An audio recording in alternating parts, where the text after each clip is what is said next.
안녕하세요. 세상을 이롭게 하는 일에 관심 많은 승무원쌤 김용숙입니다.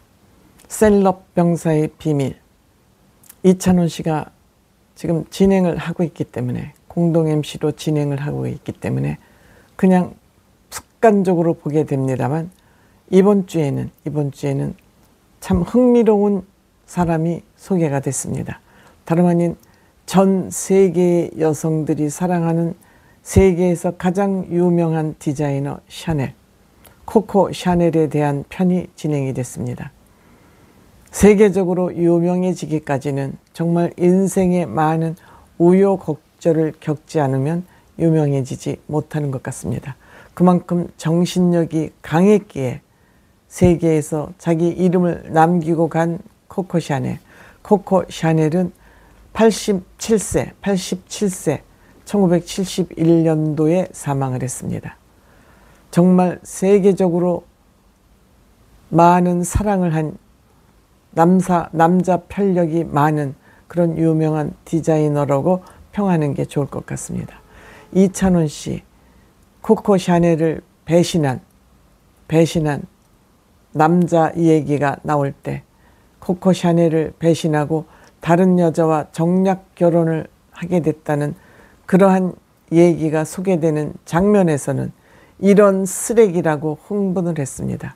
역시 이런 이찬원 씨의 생각을 볼 때 역시 이찬원 씨는 유교보이다, 반듯한 청년이다 하는 것을 알 수 있습니다.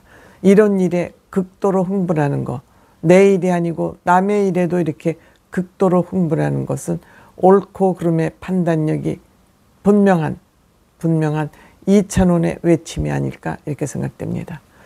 샤넬이라는 사람은 역시 어린 시절 목류병이 있었다 그럽니다. 목류병은, 이것은 이제 생로병사의 비밀이니까, 목류병은 뇌나 유전적인 그 이유가 있다 그럽니다. 이것은 의식과 무관하게 뇌의 비정상적인 작동으로 일어나는 일이라 그럽니다. 본인도 전혀 어떤 일이 어젯밤에 일어났는지 모른다 그럽니다. 즉 뇌의 기억이 되기 때문에, 뇌의 기억 회로가 작동을 멈췄기 때문에 일어나는 그런 일이라 그럽니다. 그러니까 전혀 본인이 통제가 되지 않는 상황에서 일어나는 이런 목류병을 앓았다 그럽니다. 특히 샤넬은 11세 때 엄마가 사망하고 수녀원에서 생활을 했다 그럽니다. 보육원에서 성장을 한 것이죠. 이렇게 목류병을 앓았던 샤넬은 결국 고아원에 나와서 보조 재봉사로 첫 직장을 선택하라 했다 그럽니다. 이 첫 직장이 봉제 보조사를 했다는 것, 이것이 오늘날 샤넬이라는 거물급 디자이너를 만들어낸 첫 번째 스텝이 되겠습니다. 여기도 역시 프랑스도 남녀 평등이 이루어지지 않아서 당시 봉급이 남자의 2분의 1밖에 되지 않았다 합니다. 그래서 이 낮은 봉급으로 생활이 잘 안 되니까 투잡을 그때도 뛰었는데 역시 야간업소에서 노래를 불렀다 그럽니다. 역시 야간업소, 이때도 돈 많은 사람들이 이곳에 모이지 않겠습니까? 샤넬은 여기서 노래를 부르면서 많은 인기가 있었다 그럽니다. 그런데 그 중에서 섬유 산업을 하는 신흥부자, 그러니까 이렇게 자기도 모르는 그 팔자가 앞에 펼쳐지는 겁니다. 봉제 보조사로 일을 하는데 여기에 또 마침 손님으로 왔던 섬유계의 큰손 신흥부자의 눈에 띄었습니다만, 여러 가지 이 신흥부자들 틈에서 살다 보니 모멸감도 느끼고 하면서 여기에 모이는 귀족 여자들의 그 의상을 분석하기 시작했다 그럽니다.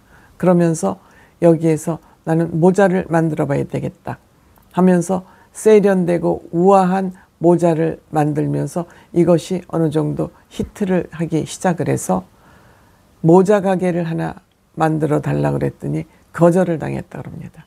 망신을 샀고, 역시 남녀 차별이 심하고 직업이 통제되는 그런 데서 천한 여성이 무슨 이렇게 모자 가게를 할 수 있냐고 아마 그렇게 천대를 받았던 것 같습니다. 그러는 사이에 제2의 남자친구가 생기는 것이죠. 이 제2의 남자친구는 첫 번째 남자친구와 친구지간으로 영국의 역시 사업가였다 그럽니다. 그런데 이 친구의 친구 애인, 두 번째 애인은 파리에 샤넬에게 모자 가게를 차려줬다 그럽니다. 그러니까 원래 첫 번째 남자친구는 거절했는데 두 번째 남자친구, 첫 번째 남자친구의 친구인 샤넬의 두 번째 친구는 역시 이 모자 가게를 오픈을 하면서 배우들이 이 모자를 많이 쓰고 그러면서 언론의 보도가 많이 되면서 이제는 샤넬이라는 이름을 알리기 시작한 것이죠. 또한 이 이름을 알리면서 이 두 번째인가 노르망디 도빌로 여행을 가서 여기에는 휴양지이기 때문에 부자들이 많이 휴가를 오는 곳이기 때문에 여기에 부티크를 또 오픈했다 그럽니다. 파리에 부자들이 많이 모이는 휴양지이기 때문에 여기에 부티크를 내고 여기에서 프랑스 여자들은 당시만 해도 코르셋이 너무 몸을 조여서 오스트리아의 그 엘리자베스 왕비는 칼을 맞고도 너무 몸에 감각이 없어서 본인이 칼을 맞은지도 몰랐다고 할 정도로 그렇게 코르셋을 매야만 귀족으로 평가를 받았는데 이곳으로부터 해방을 시키는 영국의 저지라는 원단, 저지는 신축성이 있는 옷감 아니겠습니까? 이것을 이용해서 옷을 만들면서 여성들을 그 코르셋으로부터 해방시켜서 모든 여성들이 사랑하는 디자이너로 거듭났습니다. 그런데 또 세 번째 애인이 또 생긴 겁니다. 세 번째 애인은 정말 샤넬이 사랑했던 남자인데 결혼하자 그러니까 이때 나는 다른 여자랑 정략 결혼을 하기로 자기에게 이용 가치가 있는 그런 여성과 이혼을 하겠다 그러면서 이 결혼을 반대하자 이때 이찬원 씨가 이런 쓰레기 같은 인간이라고 흥분을 하고 나선 겁니다.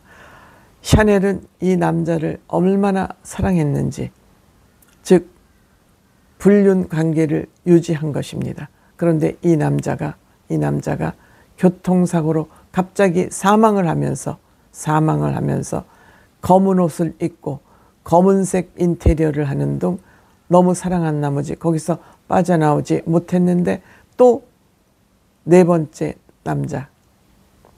남자죠. 즉 러시아 황실에 있는 남자를 만나면서 러시아 황실 조향사를 소개를 받으면서 이때 바로 만들어진 것이 샤넬 5. 세계적인 향수의 대명사가 됐죠. 그 다음에 또 네 번째 남자친구 역시 영국의 귀족이었다 그럽니다. 유럽의 제일 부자를 만나면서 화장품, 주얼리 등 여러 가지 제품을 만들면서 오늘날 샤넬이라는 이름을 남기게 된 것이죠.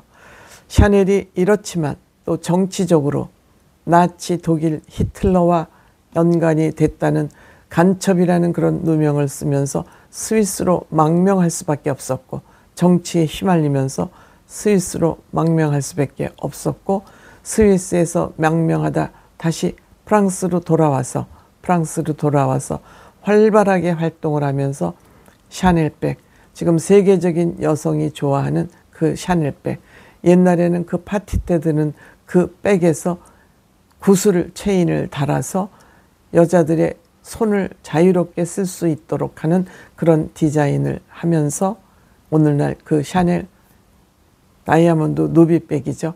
그것이 탄생하게 됐다 그럽니다.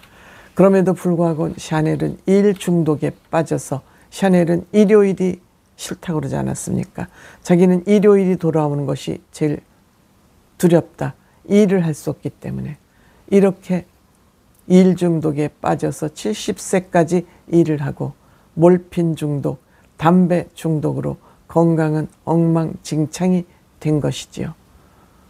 이날 또한 목류병이 도져서 본인의 머리에 가위질을 한 것도 모르고 어쨌든 그렇게 개인으로 보면 불행한 삶을 살다. 남자들이 만날 때는 그때그때마다 샤넬에게 필요한 조건을 충족해 주면서 오늘날 샤넬이 있지 않나 이렇게 생각합니다. 샤넬은 죽으면서 이런 말을 했다고 합니다. 봐봐, 이렇게 죽는 게 죽음이야 하고 유언처럼 한 말을 남기고 죽었는데, 망명했던 본인이 가장 그래도 편안하게 살았다고 생각되는 스위스 로잔에 지금 샤넬은 묻혀 있다고 합니다.